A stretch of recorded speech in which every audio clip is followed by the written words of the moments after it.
इसके last part में हमने बात कर ली थी इकोनॉमिक्स में कि नेशनल इनकम और पर कैपिटा इनकम को कैलकुलेट करने के लिए बड़े सारे इकोनॉमिस्ट ने अपना योगदान दिया था, जिनमें से अगर मैं आपको बस नाम दिखाऊं, लास्ट लाइन अगर आप देखो, इंपॉर्टेंट है समझ काफ़ी ज़्यादा। Dada Bhai Naoroji, William Digby, Findlay Shirras, VKRV Rao और एक है RC देसाई। लेकिन इनमें से सबसे प्रिसाइस और अच्छा एस्टिमेट जो दिया था वो VKRV राव ने दिया था।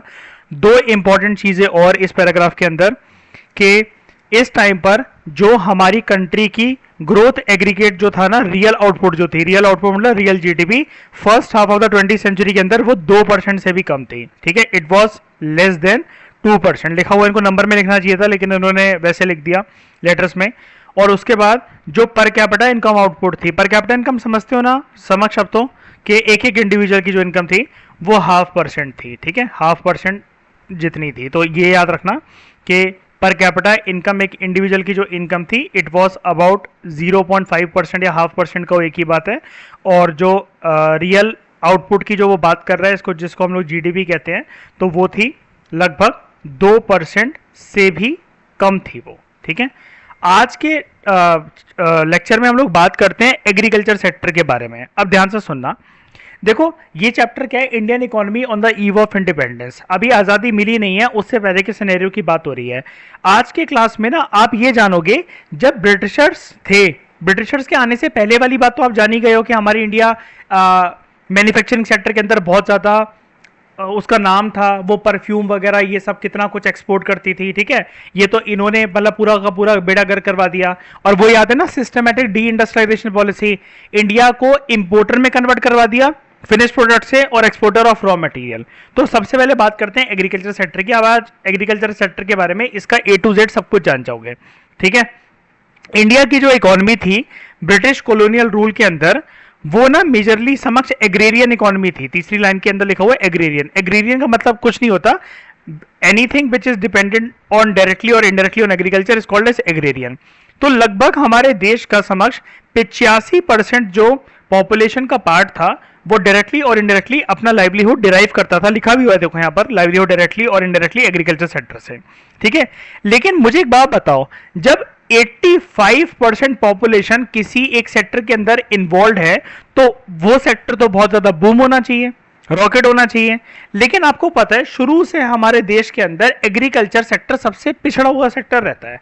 लेकिन फिर भी इतने सारे सवाल ये उठता है, इतने सारे लोग अगर किसी सेक्टर के अंदर, कंट्री की भाई 85% पॉपुलेशन अगर एग्रीकल्चर सेक्टर के अंदर एम्प्लॉयड है, इतने सारे लोगों के एम्प्लॉयमेंट के बावजूद एग्रीकल्चर सेक्टर में ये ग्रो क्यों नहीं कर पा रहा था। लिखा भी हुआ है, however despite being the occupation of such large population, agriculture sector जो है वहां पर स्टैग्नेशन देखने को मिलती रही हमें। नेक्स्ट पेज पे लिखा हुआ है समक्ष, यहां पर देखो स्टैग्नेशन देखने को मिलती है। मतलब स्टैग्नेशन का मतलब ये होता है, देखो 3 स्टेजेस होती है कंट्री की इकोनॉमिक ग्रोथ की। एक होता है जब वो कंट्री ग्रो कर रही होती है, जिसको हम लोग कहते हैं बूम ग्रोथ। ठीक है, एक होता है जब वो डिक्लाइन हो रही होती है, ठीक है, फॉलिंग इकोनॉमी। और एक होता है जब उसकी ग्रोथ रुक गई होती है, ना वो ऊपर जा रही होती है ना नीचे जा रही होगी, नीचे जा रही होती है, उसको कहते हैं स्टैग्नेशन, फ्रीज हो गई होती है एक तरीके से। ठीक है, तो यहां पर स्टैग्नेशन देखने को मिला एग्रीकल्चर सेक्टर का, और ऊपर से बर्बाद हो गई एक तरीके से एग्रीकल्चर इकोनॉमी। अनयूजुअल डिटेरियोरेशन का मतलब ये होता है समझ, जब किसी भी चीज का बर्बाद हो जाना हम लोग कहते हैं ना, तो उसको कहते हैं डिटेरियोरेशन। अब इसके रीजन क्या थे? नंबर 1 रीजन बोल्ड में दे रखा है, एग्रीकल्चर प्रोडक्टिविटी इस टाइम पे काफी ज्यादा लो हो गई एब्सोल्यूट टर्म्स के अंदर। ठीक है, क्योंकि इस टाइम पर जो सेक्टर था उसके अंदर जो ग्रोथ थी, ठीक है, वो एग्रीकल्चर सेक्टर जितना ग्रो कर रहा था, हमारे पास जितना एरिया था कल्टीवेशन के अंदर वो काफी ज्यादा कम था। जो स्टैग्नेशन था एग्रीकल्चर सेक्टर के अंदर वो लैंड सेटलमेंट की वजह से भी था। नंबर 2 फैक्टर, पहला वाला समझ में आया ना आपको? ठीक है, agriculture productivity became low absolute terms के अंदर, the sector experience some growth due to the expansion of aggregate area under cultivation. कुछ ग्रोथ तो बढ़ी लेकिन उतनी नहीं बढ़ पाई। ये जो स्टैग्नेशन था ये बेसिकली आया सेकंड फैक्टर की वजह से, जो कि एग्रीकल्चर प्रोडक्टिविटी के लो ग्रोथ के लिए रिस्पॉन्सिबल है, वो है लैंड सेटलमेंट। लैंड सेटलमेंट क्या होता है बचपन से जो हम पढ़ रहे हैं, वैसे हम डिटेल में पढ़ेंगे इसके बारे में, गिवन है सेकंड थर्ड चैप्टर के अंदर, इस चैप्टर के अंदर भी गिवन है, और पॉलिटिकल साइंस के अंदर भी पढ़ेंगे इस चीज को। लैंड सेटलमेंट कुछ नहीं होता, वो आपने सुना है नहीं, या बचपन से 6th क्लास से सुन रहे हो, जमींदारी system, Mahalwari system, ryotwari system, ये मेजर फैक्टर है ना इंडियन इकोनॉमी के बर्बाद होने के पीछे। तो देखो, कॉलोनियल रूल के टाइम पर हमारे इंडिया में जिस एग्रीकल्चर इकोनॉमी में जो सिस्टम जो विटनेस करा जाता था, सबसे पहला सिस्टम था समक्ष, यहां पर नाम देखो, जमींदारी सिस्टम। जमींदारी सिस्टम को सबसे पहले अंग्रेजों ने इंप्लीमेंट करा था बंगाल के पार्ट में। जिस टाइम पे अंग्रेज यहां पर थे तो बंगाल के पार्ट को हम लोग बोलते थे बंगाल प्रेसिडेंसी। बंगाल प्रेसिडेंसी के अंदर आज के टाइम में जो बंगाल है और जो आज के टाइम में दूसरी ईस्टर्न स्टेट्स हैं वो उसका पार्ट थी। यहां पर दिक्कत क्या थी, एग्रीकल्चर सेक्टर से जो भी प्रॉफिट आता था वो सीधा जमींदारों को जाता था, जबकि मेहनत मजदूरी किसानी पूरे दिन कौन करता रहता था, पूरे साल पूरे कल्टीवेटिंग सीजन कौन करता रहता था, कल्टीवेटर्स, पुअर पीजेंट्स करते रहते थे, लेकिन उनको उनका हक नहीं मिलता था। ठीक है, यहां पर सिर्फ जमींदार नहीं बल्कि कॉलोनियल गवर्नमेंट भी रिस्पॉन्सिबल थी फार्मर्स की बेकार कंडीशन के लिए, क्योंकि उन्होंने कुछ भी नहीं करा उनकी कंडीशन को इंप्रूव करने के लिए। यहां तक बात समझ में। मेन इंटरेस्ट जो जमींदार का था, सेकंड कॉलम में लिखा हुआ है, मेन इंटरेस्ट जो जमींदार का था वो ये था कि वो कैसे ना कैसे करके बस without seeing any economic condition of the cultivator, के भाई कल्टीवेटर्स 2 टाइम की रोटी खा भी पा रहा है कि नहीं खा पा रहा है, उसके पास रोटी कपड़े मकान की व्यवस्था है कि नहीं है, फिर भी ये लोग कल्टीवेटर से रेंट वसूलते थे। और आपने एक सिस्टम का नाम सुना होगा इकोनॉमिक्स के अंदर, जब आप 9th क्लास से जब से पढ़ रहे हो, बेगार, है ना, कि आप फोर्सफुल तरीके से आप किसी से लेबर करवाते हो और आप उसको उसका फेयर शेयर भी नहीं देते उसको। ठीक है, जिसकी वजह से इमेंस मिजरी, मतलब हद से ज्यादा बर्बादी और सोशल टेंशन हो गई कल्टीवेटर्स की लाइफ में। उसके बाद रेवेन्यू सेटलमेंट जो था वो तीसरा फैक्टर रिस्पॉन्सिबल था, जिसकी वजह से एग्रीकल्चर प्रोडक्टिविटी काफी ज्यादा लो देखने को मिली हमें। अब ये रेवेन्यू सेटलमेंट क्या था, यहां पर लिखा हुआ है रेवेन्यू सेटलमेंट जो था वो भी रिस्पॉन्सिबल था कि जमींदार इस तरीके का एटीट्यूड क्यों अपनाते थे। मतलब जैसे सोचने वाली बात है ना, चलो भाई अंग्रेज जो हैं वो जबरदस्ती फोर्स कर रहे हैं इंडियंस को, तो समझ में आता है वो हमारे देश के नहीं है, उनको हमसे क्या लेना देना, लेकिन जो जमींदार इस देश के वो के इतने बिकाऊ हो गए, इतने करप्ट हो गए, ठीक है, इतनी दलाली करने लगे ब्रिटिशर्स की कि उनको अपने फेलो इंडियंस की क्या कंडीशन दिखी नहीं रही है। तो देखो इसके पीछे एक सिस्टम रिस्पॉन्सिबल था समक्ष रेवेन्यू सेटलमेंट का। रेवेन्यू सेटलमेंट में क्या होता था, ये एक ऐसा सिस्टम था जिसमें ना डेट फिक्स कर दी गई थी अंग्रेजों के द्वारा, ब्रिटिशर्स के द्वारा, कि इतनी पर्टिकुलर डेट पे एक आपको इतना स्पेसिफाइड रेवेन्यू हमारे पास पहुंचाना ही पहुंचाना है।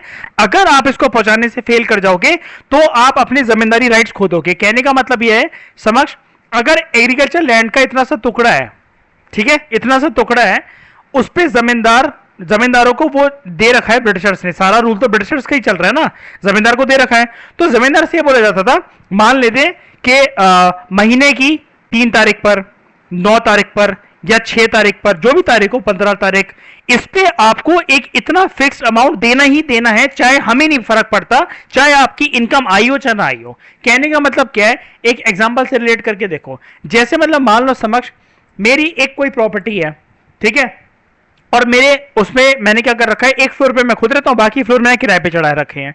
अब किराए पे चढ़ा रखे हैं तो मेरा मकसद तो ये है ना समक्ष, मेरे पास किराया आता रहा है, मुझे क्या लेना देना कि उनका काम चल रहा है कि नहीं चल रहा, जो किराएदार है ना, वो कहें यार हमारा काम नहीं चल रहा, 2-4 महीने वेट कर लो, आप वो कर लो। लेकिन कभी भी किराया ऐसे होता है क्या, बताओ जरा, लोग तो मकान मालिक यही बोलेगा ना कि आप कहीं और देख लो। ठीक है, यहां पर देखो हुआ क्या कि उनको ना एक फिक्स रेवेन्यू जमींदार को ब्रिटिशर्स को पहुंचाना पड़ता था समक्ष। ठीक है, अब जब जमींदार को एक फिक्स्ड डेट पर फिक्स्ड रेवेन्यू ब्रिटिशर्स को पहुंचाना ही पड़ रहा है, क्यों पहुंचाना पड़ रहा है, अगर वो नहीं पहुंचाएंगे ना तो उनका खेत उठाकर किसी और के नाम कर देगी। मतलब जमींदार एक के नाम पे अगर वो खेत है और उससे बोला गया है कि तुम अपनी पेमेंट इस डेट पे करोगे, 1 महीना 2 महीना 3 महीना, अगर वो ऐसे फेल होता रहा लगातार तो वो जमींदार बी के नाम पे कर देंगे अंग्रेज। ठीक है, अब जब जमींदार को अपना फिक्स एक रेवेन्यू निकलवाना है तो आप समझ सकते हो वो प्रेशराइज किसको करेंगे, कल्टीवेटर्स को, उनसे जबरदस्ती काम करवाएंगे और उनको पैसा भी नहीं देंगे, ताकि agriculture productivity double triple amount की हो, अंग्रेजों के पास पैसा पहुंच जाए, उनके पास पैसा पहुंच जाए, और कल्टीवेटर्स की कंडीशन से इनको कुछ लेना देना नहीं होता था। इसके अलावा और कौन कौन से फैक्टर्स हैं एग्रीकल्चर सिचुएशन के लिए रिस्पॉन्सिबल, जिसकी वजह से ग्रोथ डिक्लाइन हुई। देखो टेक्नोलॉजी लेवल उस टाइम पे काफी ज्यादा कम था, इरिगेशन फैसिलिटीज उस टाइम पर ना के बराबर थी, फर्टिलाइजर्स जो थे वो फार्मर्स को पता नहीं थे, जिन क्रॉप्स में कम डालने होते थे उसमें ज्यादा डाल देते थे, जिसमें ज्यादा डालने होते थे उसमें कम डाल देते। इन सारी चीजों की वजह से जो सिचुएशन थी फार्मर्स की वो एग्रीगेट होती चली गई और एग्रीकल्चर प्रोडक्टिविटी बिल्कुल एक लो लेवल पर आके पहुंच गई। ठीक है, लेकिन इस टाइम पर जो लोग सिर्फ और सिर्फ समक्ष इस टाइम पर जो लोग जो कैश क्रॉप्स पैदा करते थे उनको फायदा होता था कंट्री के कुछ रीजन्स के अंदर। कैश क्रॉप हर जगह तो नहीं हो सकता। अब मुझे एग्जांपल बता सकते हो जरा कैश क्रॉप क्या होते हैं और फूड क्रॉप क्या होते हैं इकोनॉमिक्स के अंदर, एग्रीकल्चर के अंदर डिफरेंस जानते हो? हाँ, और फूड क्रॉप के बीच में क्या डिफरेंस होता है? फूड क्रॉप क्या होता है? जो हम खाते हैं। एग्जांपल देना। ठीक है, ठीक है, पोटैटो, टोमेटो वगैरह ये सब फूड क्रॉप्स है। तो कैश क्रॉप क्या है?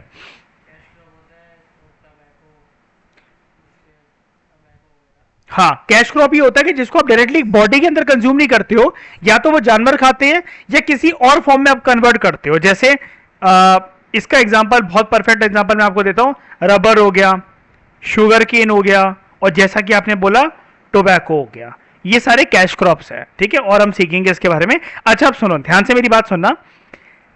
जब आप फूड क्रॉप्स ग्रो करते हो समक्ष, और आपका मकसद यह रहता है कि मैं अपने आप का गुजारा कर सकूं, मैं अपना पेट भर सकूं, अपने परिवार का पेट भर सकूं, उसको हम लोग बोलते हैं सबसिस्टेंस इकोनॉमी। क्या बोलते हैं?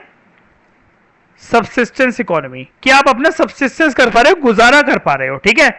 लेकिन जब आप क्रॉप्स ग्रो करते हो, स्पेशली कैश क्रॉप्स, अब कैश क्रॉप खाओगे तो नहीं, इंडिगो भी कैश क्रॉप होता है, पता होगा ना, इंडिगो रेवोल्यूशन सुना होगा आपने, इंडिगो भी कैश क्रॉप होता है। अगर आप इंडिगो जैसी चीज, रोवर जैसी चीज, शुगर केन जैसी चीज अगर ग्रो कर रहे हो समक्ष, डायरेक्टली तो कंज्यूम करोगे नहीं, मार्केट में बेचोगे। लेकिन सवाल ये उठता है कि आपने मार्केट में बेचने के लिए क्यों उगाया था उस क्रॉप को, खाने के लिए क्यों नहीं उगाया? बताओ, उसकी जगह कुछ और भी तो उगा सकते थे। क्यों क्यों? कैश क्रॉप की प्रेफरेंस क्यों? फूड क्रॉप की भी तो प्रेफरेंस हो सकती थी, उससे ज्यादा प्रॉफिट मिलते हैं। कैश क्रॉप को जब आप बाजार के अंदर बेचोगे ना, और जब आप प्रॉफिट पाते हो, आपका मेन मकसद ये नहीं रहता पेट भरना, बल्कि रहता है कि मैं अपने खेत से निकले हुए क्रॉप्स की प्रोडक्शन को मैं अगर बेच दूं बाजार के अंदर, तो मुझे कुछ रेवेन्यू प्राप्त हो जाएगा, मुझे कुछ रेवेन्यू मिल जाएगा। और इस कंसेप्ट को समक्ष हम लोग कहते हैं कमर्शलाइजेशन ऑफ एग्रीकल्चर। समझ गए? जब फार्मर्स या कोई भी इंसान, when he is not producing food crops, rather he is shifting towards cash crops in terms of with the aim of profit maximization। यहां पर मकसद ये है कि प्रॉफिट को हमें मैक्सिमाइज करना है। इस कंसेप्ट को हम लोग कहते हैं कमर्शलाइजेशन ऑफ एग्रीकल्चर। बताओ, कोई दिक्कत है तो?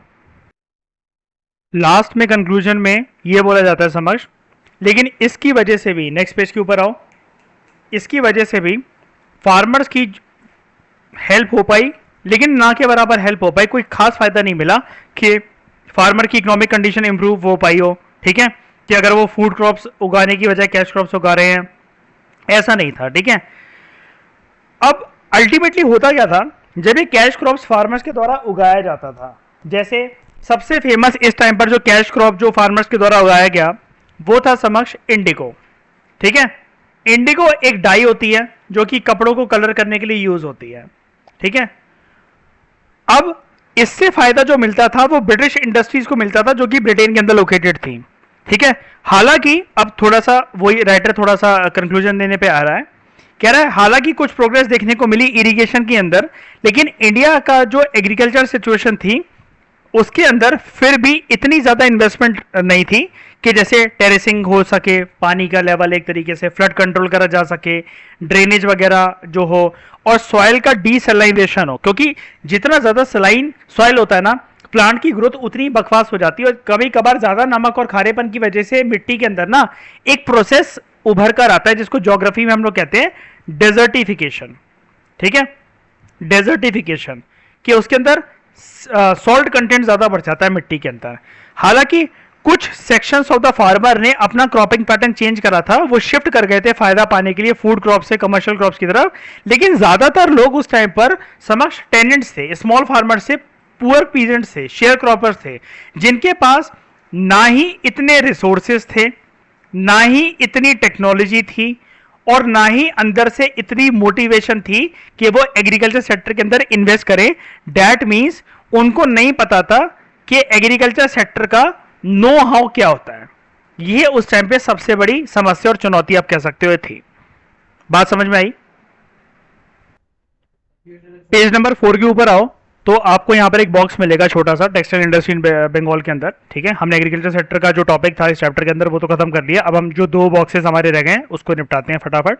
सबसे पहले बात करते हैं टेक्सटाइल इंडस्ट्री बंगाल के अंदर। देखो, मुस्लिन ना एक तरीके का कॉटन टेक्सटाइल है जिसका जो ओरिजिन है वो बंगाल के अंदर देखा जाता है। पर्टिकुलरली बंगाल का जो उस टाइम वाला जो पार्ट था ना, जब बांग्लादेश अलग नहीं हुआ था, पाकिस्तान जैसी कोई चीज नहीं थी, तो ढाका के अराउंड, ठीक है।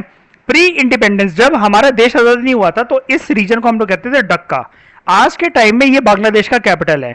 यहां पर एक बहुत ज्यादा फेमस कॉटन टेक्सटाइल ग्रो होता था जिसको हम लोग कहते थे डक्काई मुस्लिन। इसकी पॉपुलैरिटी पूरे वर्ल्ड वाइड थी। यहां पर बहुत ही ज्यादा एक बढ़िया बेहतरीन क्वालिटी का कॉटन टेक्सटाइल हमें देखने को मिलता था। फाइनेस्ट वैरायटी का जो मुस्लिन था, आपने सुना होगा ना मलमल का कपड़ा, उसको हम लोग बोलते थे मलमल। कभी कभार फॉरेन ट्रैवलर्स जो आते थे वो मलमल वाले कॉटन टेक्सटाइल कपड़े से इतना ज्यादा प्रभावित थे, इतना ज्यादा इन्फ्लुएंस थे कि उसको वो बोलते थे ये एक रॉयल कपड़ा है, इसलिए उन्होंने इनको नाम दिया था मलमल शाही या फिर मलमल खास, ठीक है। और ये चीज ये अप्लाई करता है उनका बोलना कि इसको सिर्फ रॉयल लोग पहनते थे, जैसे किसी रीजन के किंग या फिर क्वीन। अब हम लोग बात करते हैं, चलो हमने कॉलोनियल पीरियड के टाइम पर तो कंडीशन देख ली एग्रीकल्चर सेक्टर की, ठीक है। एग्रीकल्चर सेक्टर की सिचुएशन हमें क्या पता लग सकती है इंडिया की, कि जब बहुत पहले जब ब्रिटिशर्स भी नहीं आए थे तब कैसी हुआ करती होगी। तो देखो, प्री ब्रिटिश इंडिया के अंदर बॉक्स 1.2 को पढ़वा रहा हूं, एग्रीकल्चर जो था प्री ब्रिटिश इंडिया के टाइम पे कैसा था। देखो, एक फ्रेंच ट्रैवलर था, फ्रांस से आया था, इसका नाम था बर्नियर, ठीक है। बर्नियर ने बंगाल को डिस्क्राइब करा था कि 17th सेंचुरी का बंगाल था कैसा। कहता है जितनी भी नॉलेज मैंने एक्वायर करी बंगाल के बारे में, अपनी 2 विजिट अभी तक मैंने करी है, और मुझे ये चीज माननी ही पड़ेगी कि बंगाल जो है वो इजिप्ट से भी ज्यादा रिच है। देख रहे हो, एक रीजन को कह रहा है कंट्री से ज्यादा रिच है 17th सेंचुरी के अंदर। कह रहा है बंगाल की रिचनेस जो है वो इस वजह से है क्योंकि बंगाल एबंडेंस में एक्सपोर्ट करता है कॉटन को, सिल्क को, चावल को, चीनी को और बटर को, और खुद के कंजम्पशन के लिए बहुत कुछ वहां पर प्रोड्यूस होता है, जैसे beet, vegetables, grain, fowl, duck, geese, ये कुछ बर्ड्स होती हैं जो कि वहां पे वो बता रहे हैं कि खाते हैं वहां पे लोग, ठीक है। यहां पर आपको बहुत सारे पिग्स और फ्लॉक्स ऑफ शीप और गोट्स देखने को मिल जाएंगे। फिश की अबंडेंस काफी ज्यादा, ऑब्वियसली बात है, बे ऑफ बंगाल के बगल में है, तो यहां पर तो बंगाल की खाड़ी के बगल में तो मछलियां मिलना तो बहुत नॉर्मल सी बात है। तो राजमहल से लेकर समुद्र तक यहां पर एंडलेस नंबर ऑफ कैनाल्स हैं, ठीक है। और गंगा रिवर यहां से क्रॉस होती है, जिसकी वजह से जो लोग हैं, जो फिशरमैन हैं, उनको एक नेविगेशन और इरिगेशन जो है वो क्या कहते हैं पता लग पाती है, ठीक है। तो देखो नीचे वो कह भी रहा है कि जिस टाइम पर ये 17th सेंचुरी के अंदर बंगाल की एग्रीकल्चर सिचुएशन कितनी ज्यादा तारीफ करके जा रहा है, और उसको ऊपर एक लेबल करके जा रहा है कि इजिप्ट से भी ज्यादा अमीर है उस टाइम पर। लेकिन आप सोच के देखो समक्ष के बाद में जब ब्रिटिशर्स आए और उस टाइम पर जब वो छोड़कर गए, 1947 के टाइम पर एग्रीकल्चर की सिचुएशन क्या थी, ठीक है, कितनी ज्यादा बर्बाद हो गई थी एग्रीकल्चर की situation. This is the complete gist, ठीक है। Thank you very much for discussion.